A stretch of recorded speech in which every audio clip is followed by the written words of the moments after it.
તો મિત્રો આપણે જાણીશું આજે માંડાનું મહત્વ અને માંડાની રેસીપી, સાથે સાથે ચિકનની પણ રેસીપી છે. તો આવો વાત કરીએ માંડા વિશે.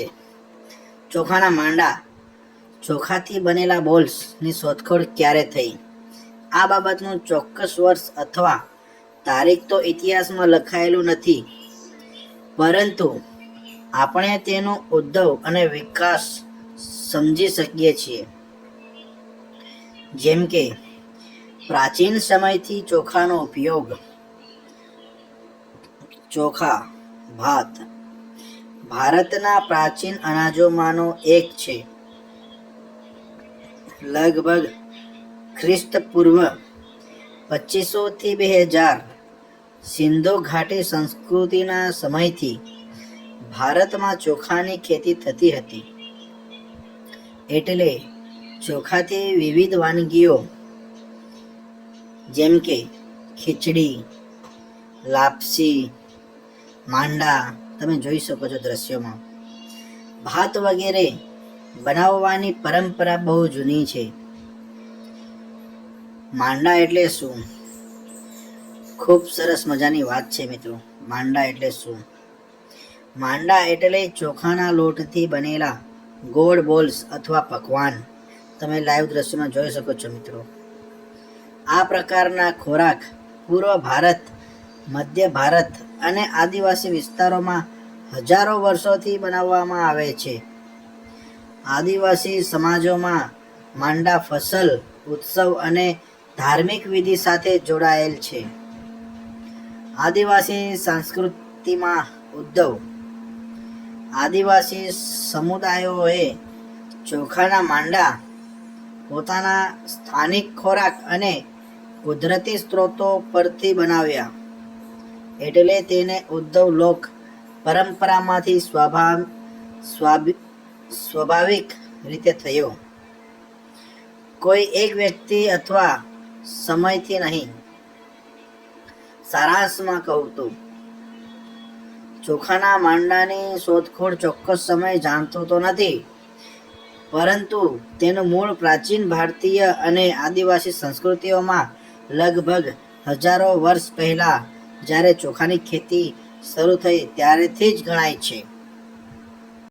અને સાથે સાથે વાત કરીએ તો ચિકન અને ચોખાના માંડા. તો મિત્રો વાત કરું તો ચિકન અને ચોખાના માંડા અથવા ચિકન સાથે બનાવેલો ખોરાકનો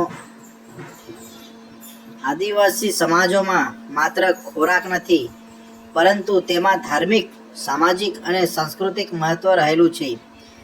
ચાલો તેને સરળ ભાષામાં સમજીએ. જેમ કે વાત કરીએ તો ધાર્મિક અને પૂજાકીય મહત્વ.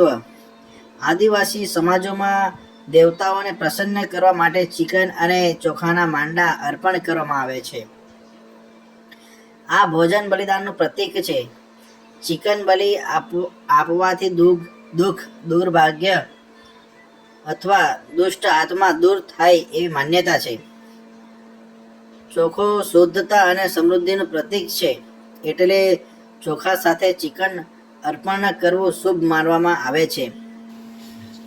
જેમ કે બીજી વાત કરીએ પૂર્વજોને અર્પણ. અનેક આદિવાસી સમુદાયોમાં પૂર્વજોને યાદ કરવા માટે ચિકન અને ચોખાના માંડા બનાવવામાં આવે છે. વિધિ પછી આ ભોજન સૌ મળીને કરે છે, જે પૂર્વજોની કૃપા મેળવવાનો એક ઉપાય માનવામાં આવે છે. જેમ વાત કરીએ તો સામૂહિક એકતા અને મેળાપ. ચિકન અને ચોખાના માંડા બનાવવાની વિધિમાં આખું ગામ કે કુટુંબ જોડાય છે. એક સાથે રસોઈ કરવી અને ખાવું એ એકતા, સહકાર અને સમાનતાનું પ્રતીક છે. ખોરાક વહેંચવાથી સંબંધો મજબૂત બને છે. જેમ કે વાત કરીએ પ્રકૃતિ અને જીવન સાથે જોડાણ. ચોખો અને ચિકન બંને સ્થાનિક અને પ્રાકૃતિક સ્ત્રોતમાંથી મળે છે. આ વાનગી એ બતાવે છે કે આદિવાસી સમાજ પ્રકૃતિ સાથે સુમેળમાં જીવતો સમાજ છે.